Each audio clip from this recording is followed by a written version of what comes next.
దురదృష్టవశాత్తు బీఆర్ఎస్ నాయకులు ఎన్నికల సందర్భంలో వారు ఓటమి పాలైన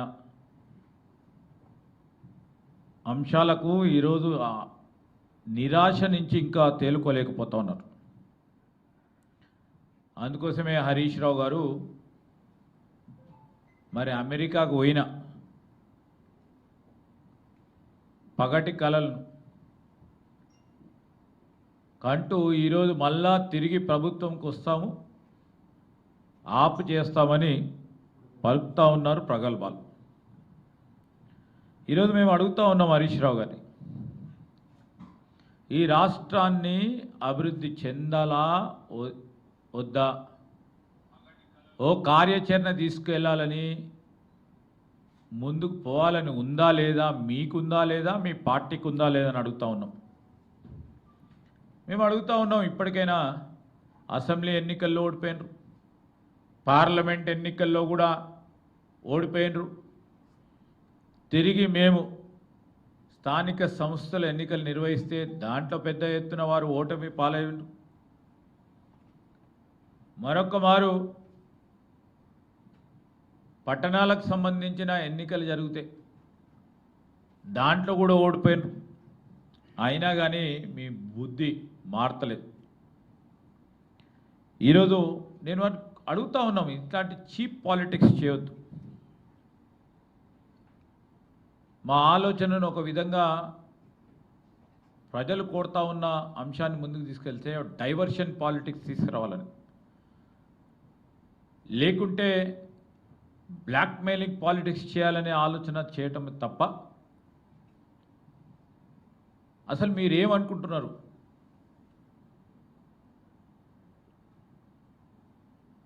రాష్ట్ర ప్రయోజనాలను దృష్టిలో పెట్టుకోకుండా ఎక్కడ అభివృద్ధి చేస్తే అక్కడ ఆపుతామని మాట్లాడుతూ ఉన్నారు. మీ వైఖరి చెప్పమంటా ఉన్నాం మేము ఈరోజు. మెట్రో రైలుకు సంబంధించి ఆనాడు కాంగ్రెస్ పార్టీ ప్రభుత్వ హయాంలో మొదలు పెడితే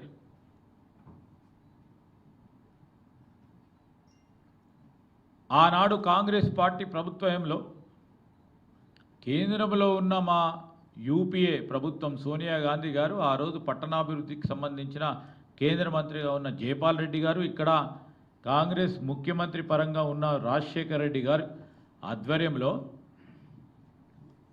మెట్రో రైలుకు సంబంధించి మన్మోహన్ సింగ్ గారు శంకుస్థాపన చేసిన ఆ కార్యాచరణనే ముందుకు సాగటం జరిగింది. ఒక్క అడుగు కూడా మన రాష్ట్రం ఏర్పడ్డ తర్వాత టీఆర్ఎస్ పార్టీ ప్రభుత్వం ఏర్పాటు చేసుకొని 10 సంవత్సరాల కాలం పాటు ఆ రోజు మేము సంకల్పించిన మెట్రో రైలు వరకు ఎన్ని కిలోమీటర్లు ఉన్నాయో అన్ని కిలోమీటర్ల వరకే మెట్రో రైలు అయింది. ఒక్క కిలోమీటర్ స్ట్రెచ్ను కూడా ముందుకు తీసుకెళ్లే కార్యాచరణ తీసుకోలే. ఈరోజు మేము ఆలోచన ఏం చేస్తూ ఉన్నాం? పెరుగుతూ ఉన్న జంట నగరాలకు సంబంధించిన జనాభా, పెరుగుతూ ఉన్న అవసరాలను దృష్టిలో పెట్టుకొని జంట నగరాలకు సంబంధించిన మెట్రో రైల్కు సంబంధించిన ఎక్స్టెన్షన్ చేద్దాం, పూర్తి స్థాయిలో నలువైపులా తీసుకుపోదాం అంటే దానికి అడ్డుకుంటున్నారు. ఎక్కడైతే సామాన్య ప్రజానికానికి, పేద వర్గాలకు సంబంధించి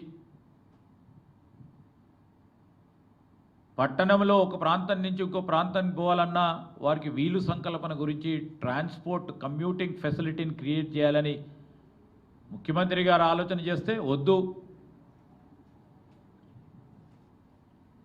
హైదరాబాద్ నుంచి ప్రధానంగా పురాణా షహర్, ఓల్డ్ సిటీను కూడా కలుపుకొని ఈరోజు చార్మినార్ నుంచి శంషాబాద్కి మెట్రో రైలు ఎక్స్టెన్షన్ చేస్తామంటే అది అవసరం లేదని చెప్తారు. అదే మీ ఆలోచన?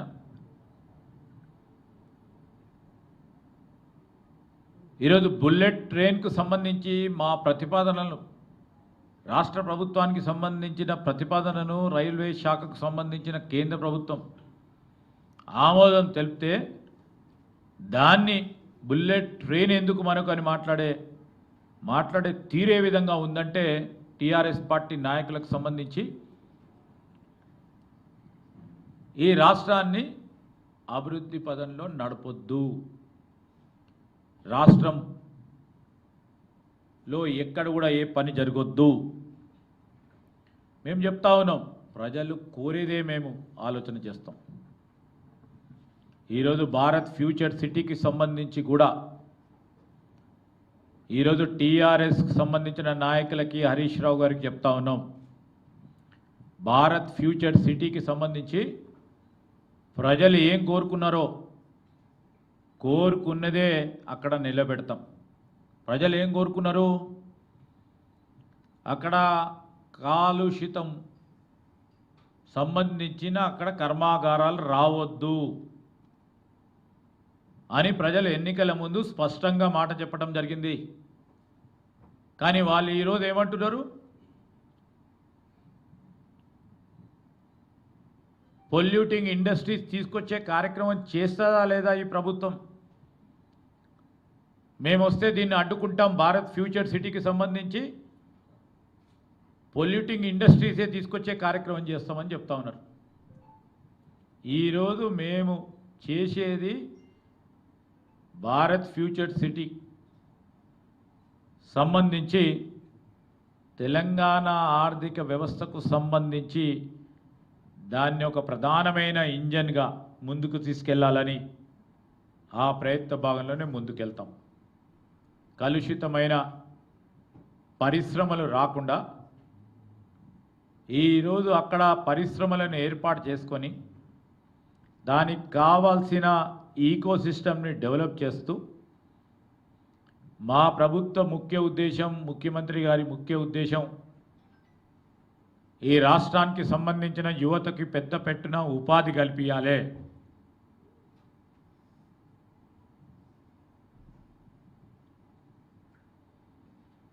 ఆ యువతకు సంబంధించిన బంగారు భవిష్యత్తు కల్పన భాగంలో ఈరోజు భారత్ ఫ్యూచర్ సిటీ ఒక ప్రధానమైన ఎకనామిక్ ఇంజన్లో ఆ యువత భాగస్వామ్యం కావాలని ఆలోచన చేస్తూ ఉన్నారు.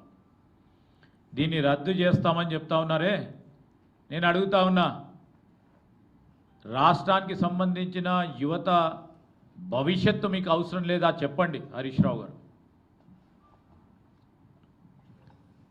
మీరు చేసిన ప్రకటన బాధ్యత రహిత ప్రకటనగా మీరు చేయటం అనేది ఒక అనుభవం గల నాయకులుగా ఇది సరికాదు.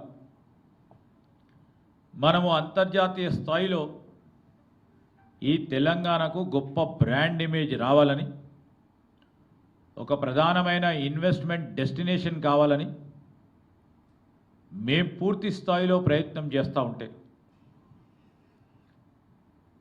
మీరు చేసే ప్రతి ప్రయత్నం, మీరు మాట్లాడే ప్రతి మాట తెలంగాణ ప్రాంత వాసులకు అన్యాయం చేస్తున్నట్టు స్పష్టంగా కనబడుతూ ఉంది. ఈరోజు తెలంగాణ ఇన్వెస్ట్మెంట్ డెస్టినేషన్గా ఎదుగుతున్న క్రమంలో మేము అధికారంలోకి వస్తే రద్దు చేస్తామంటే వచ్చే పెట్టుబడిదారులను అందరినీ కూడా భయభ్రాంతులకు గురి చేసి తెలంగాణలో పెట్టుబడులు రాకుండా, తెలంగాణ పెట్టుబడులు రాకుంటే ఏమవుతుంది? పరిశ్రమల ఏర్పాటు కావు. తద్వారా ఎవరికి అన్యాయం చేస్తున్నట్టు? మన పిల్లలకి, మన యువతకి, చదువుకున్న పిల్లలకి ఉద్యోగాలు రాకుండా చేయాలనుకుంటున్నారా అని వారిని మేము ప్రశ్నిస్తూ ఉన్నాం.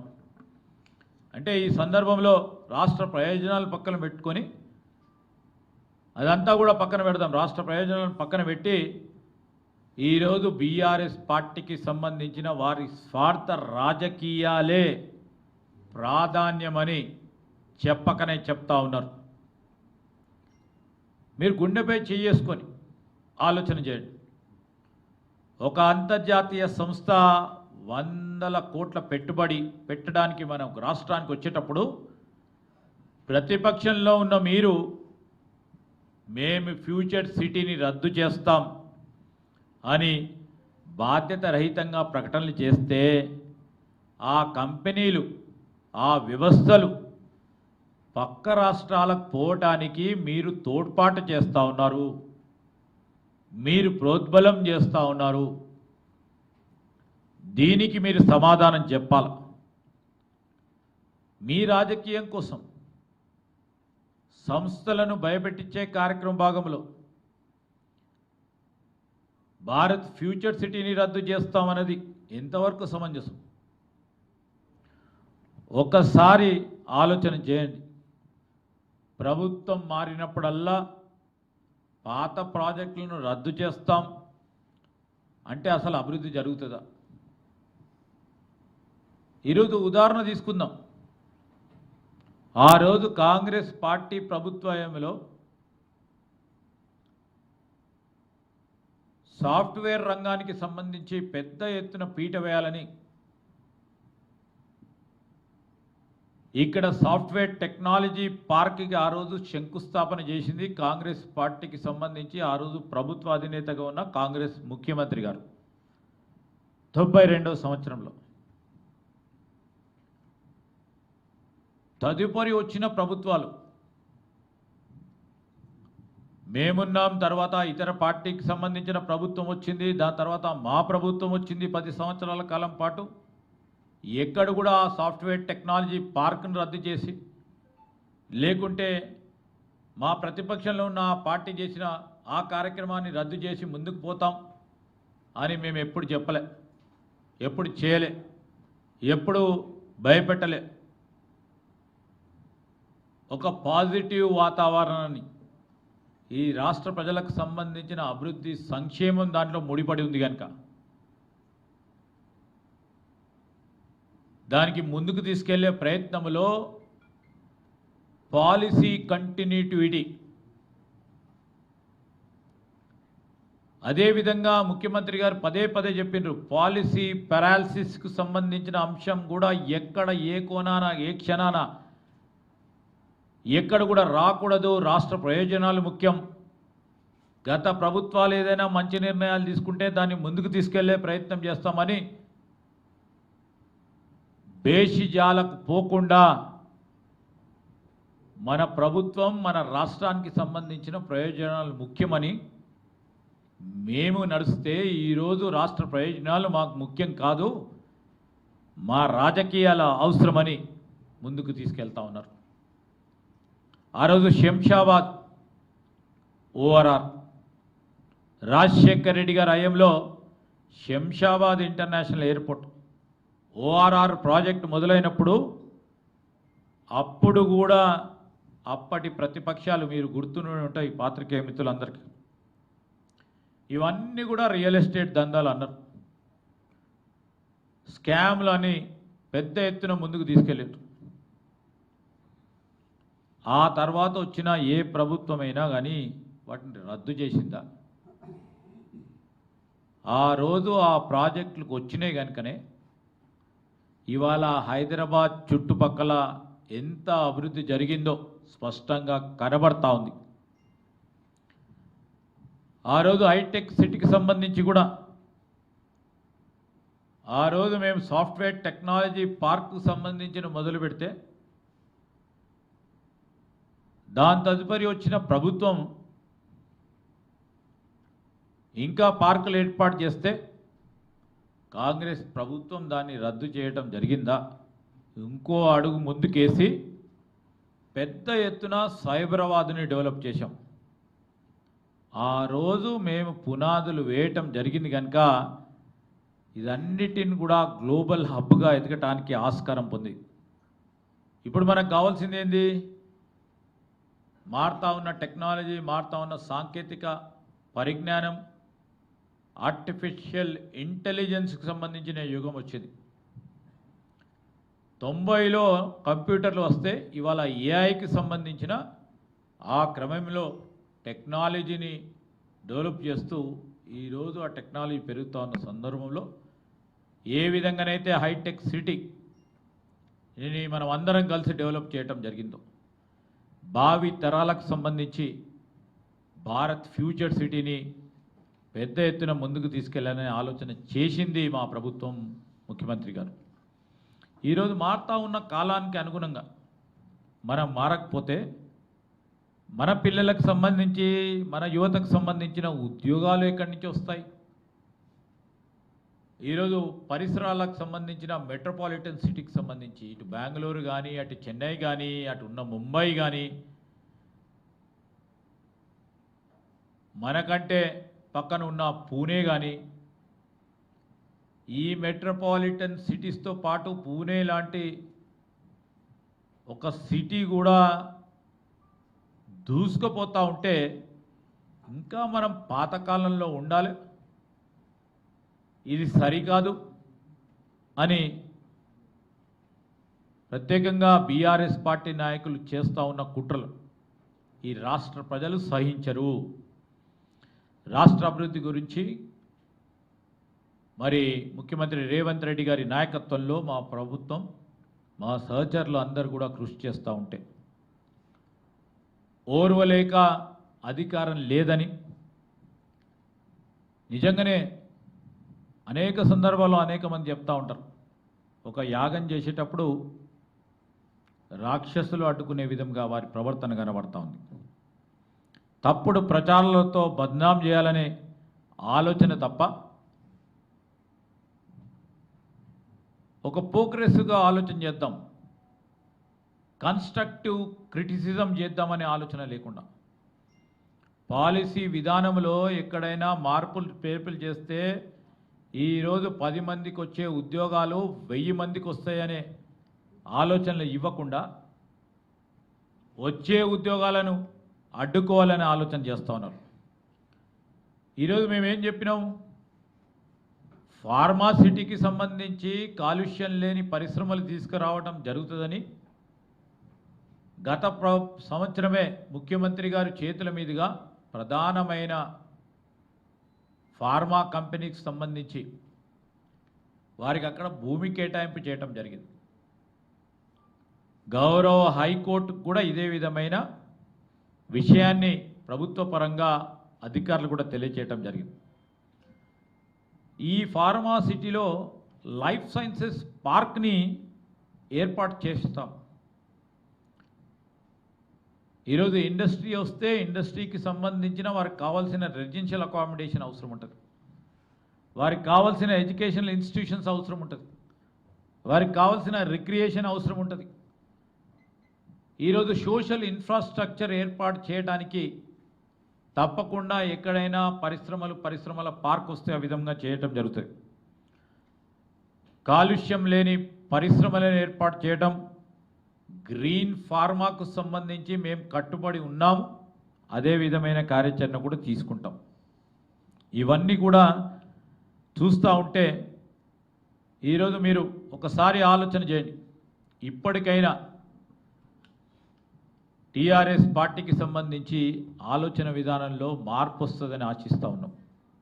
లేకుంటే ఏ విధంగానైతే 3 మార్లు ఎప్పుడు ఎన్నికలు వస్తే అప్పుడు ఓటమి చవి చూడటం జరిగిందో, రాబోయే కాలంలో కూడా ఇంకే ఎన్నికలు వచ్చినా వారు తప్పకుండా ఓటమి పాలవటం ఖాయం.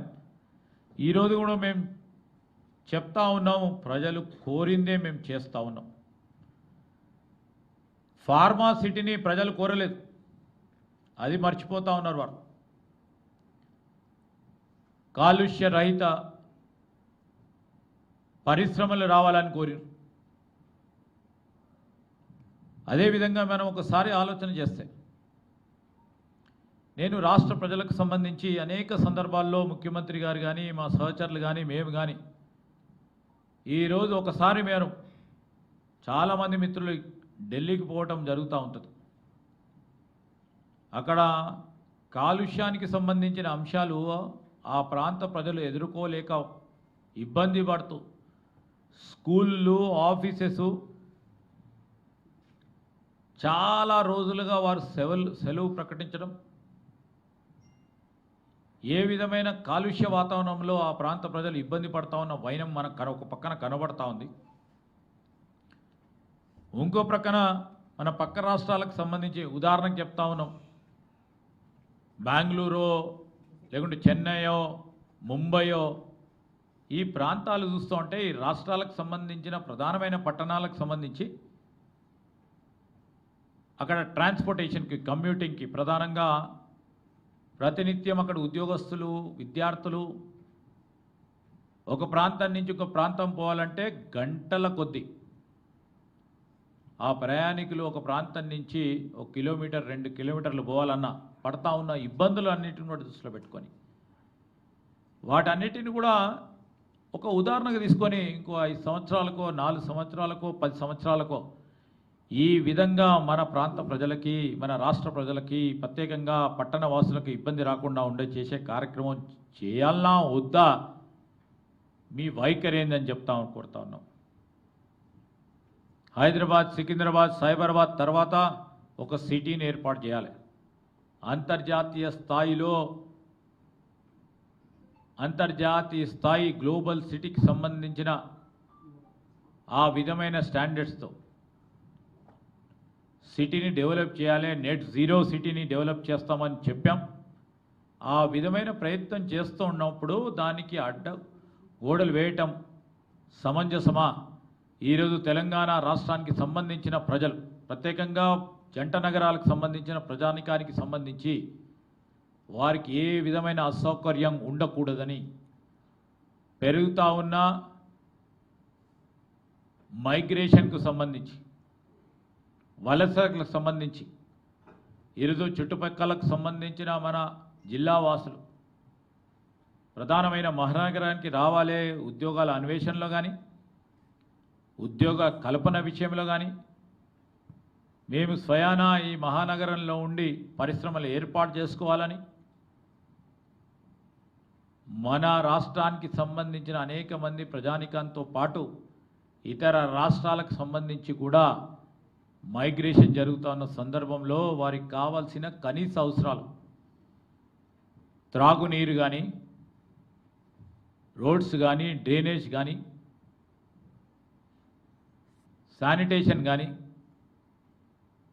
వారు ఉండే ప్రాంతం నుంచి వారు ఉద్యోగం చేసే ప్రాంతానికి పోవటానికి ట్రాన్స్పోర్టేషన్ ఫెసిలిటీ కానీ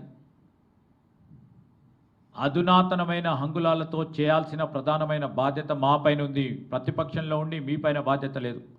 మీరున్నప్పుడు ఏం చేయలేకపోయినారు.